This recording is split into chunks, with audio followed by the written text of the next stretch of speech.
Say it with me. You can't be back on your bullshit if you were never off it to begin with. What I'm saying is this is another book haul. In my defense, 1, I had a gift card. 2, not to be dramatic, but I want to buy as many books as I can before books become illegal in the US. 3, my friend Laurel from Quirks and Cord Co., if you're in the planner world, you probably know them, is in town for, well, not in town, but in Ohio for a wedding. So I bopped down to Cincinnati to meet up with them. It was very chaotic because Cincinnati is a fever dream and does not exist. And also, the barista saw my crew hat and was just like, you're in deep enemy territory. And I was like, I know, please don't poison me. Yeah, Cincinnati is just weird. At least the part of Cincinnati that we were in. So anyway, you'll hear all about that in the plan with me, I'm sure.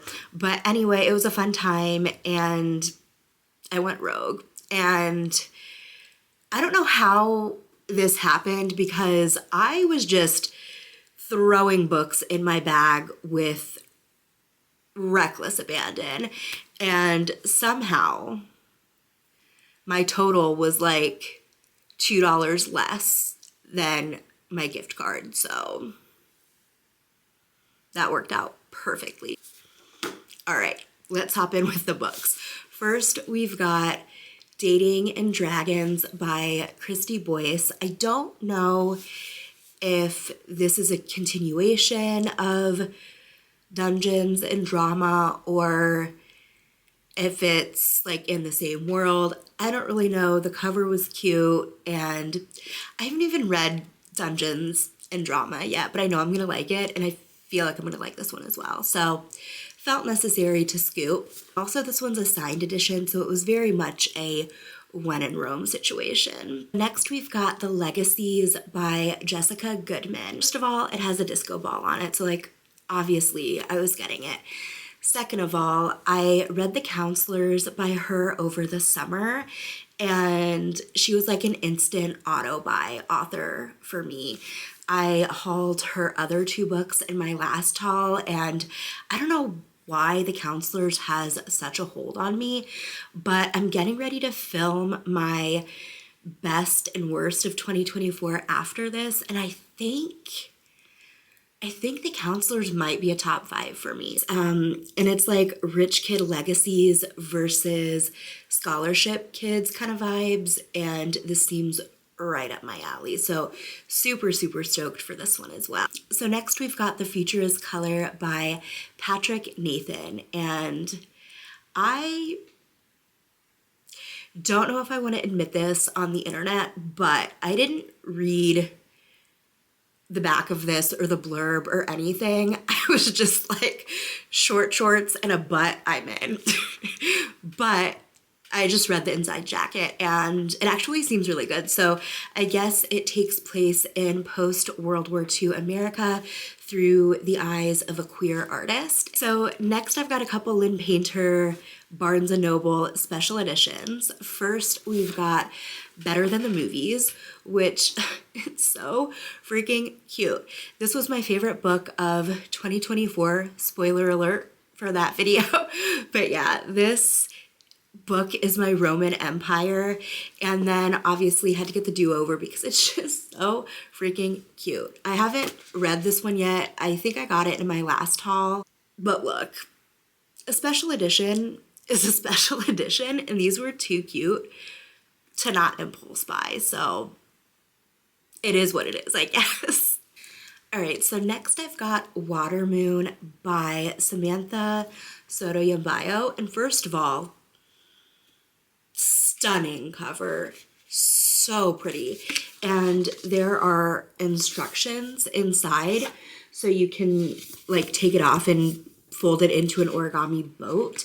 And Like, look at that cover. Like, are you kidding me? It is beautiful. But this is a magical realism about a pawn shop where you can like pawn or sell your regrets, and I love magical realism, and this seems so far up my alley, it's not even funny. So yeah, super stoked for this one. I think that this one is going to be a priority read for me in February. Like, I don't know, the vibes feel immaculate with this one. Next up, we have this absolutely beautiful special edition of Heartstopper by Alice Oseman, and I have had my eye on Heartstopper for like years at this point, but I've just never like gotten it because I've never read a graphic novel before, and like I don't really know what to expect, so that like kind of scares me. But like, do you see this? This is absolutely beautiful. I could not pass it up. I think I might have actually shrieked when I saw it. Next, we've got Intermezzo by Sally Rooney, and I've never read a Sally Rooney. I don't know what to expect. I don't know anything about this other than that everybody loves it. So again, when in Rome. This one is one that I've had on my radar for a while, and it's The Full Moon Coffee Shop by Mai Mochizuki, and this seems so cute. I guess it's just about a coffee shop that just manifests for those who need it and gives them exactly what they need, I guess. Again, it just seems like a super cozy magical realism, and that's what I need in my life right now. Next, we've got The Rachel Incident by Caroline McDonough. And this is about a 20-something-year-old girl who falls in love with her professor, and things get greasy from there. And if there's one thing I love, it's books about people being messy. So very stoked for this one. The next, I've got After Parties by Anthony Viesnasso, and this is, well, actually it says After Parties Stories, so I think this is a collection of short stories or maybe like intertwined stories, I'm not really sure. And it is about Cambodian Americans who are the children of refugees and how they kind of carve out a place for themselves in America. Next, I've got The Striker by Anna Huang, and I don't know if you can see the glitter on camera, but like, obviously I'm gonna get a soccer romance that has glitter on the cover, like, duh. But like, she's almost 600 pages. I don't know what soccer romance needs to be that long, but I'm sure I'm gonna eat it up anyway. This is about a Premier League striker and a prima ballerina. So yeah, this seems super fun, and look, we love a soccer romance in this house, okay? So next I've got Experienced by Kate Young, and if the question is, Domi, did you just pick that book up because it's crew colors? The answer is yes, fucking obviously, but then I stayed for the plot. So this is about a 30-ish-year-old woman who realizes that she's queer, and I guess about that self-discovery and then making up for all of the lost time in her 20s. So the last book that I got at Barnes today is Expiration Dates by Rebecca Searle, and this is such an interesting premise to me, but basically our main character, every time she meets a guy, she gets a slip of paper that says exactly how long he will be in her life. And yeah, very intrigued by this one. It seems super cute. So that was everything that I picked up at Barnes today. And I just remembered that while I was gone today, my Book of the Month box got delivered. So while we're here, I will just show you what I got in that, as well as my Aardvark picks for January. If you watched my last Aardvark and Book of the Month haul, you will know that I'm an add-on girly, so I think I got 3 in each box this month, LOL. So first for Aardvark, we've got After the Ocean by Lauren E. Rico.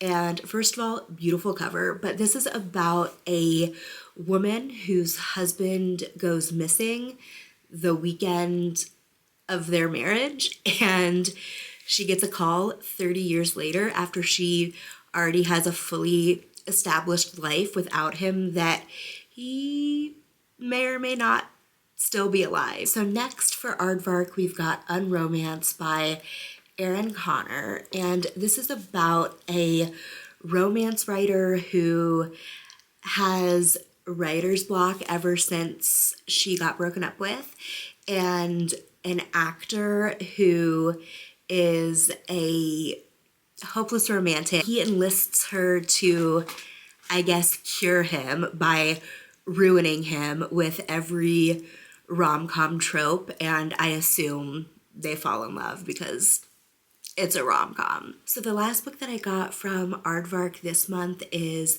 The Reformatory by Tananarive Due, and this is a horror book about the atrocities and the tragedies that happen at a reformatory for young Black boys during the Jim Crow era. And it follows one kid and his sister's efforts to get him the fuck out of there. So for Book of the Month, first I've got The House of My Mother by Sherry Frankie, which is a memoir.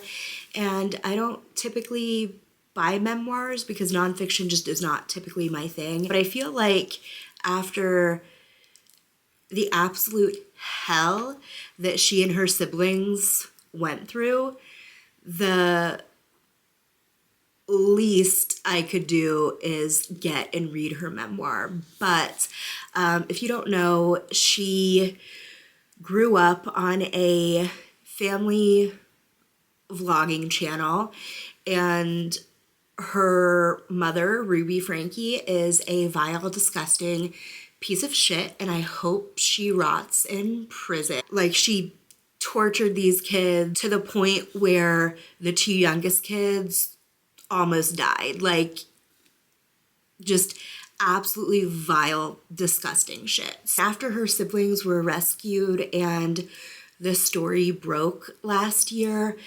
Lifetime made a Lifetime original movie about their story without their consent, and I think that's really fucked up, and I want to hear her story from her words. I think that's the least we can do as the public, but yeah, I just feel so bad for these kids. Next, we've got The Favorites by Lane Fargo, which is, I guess, a figure skating romance slash scandal. It seems very salacious and right up my alley.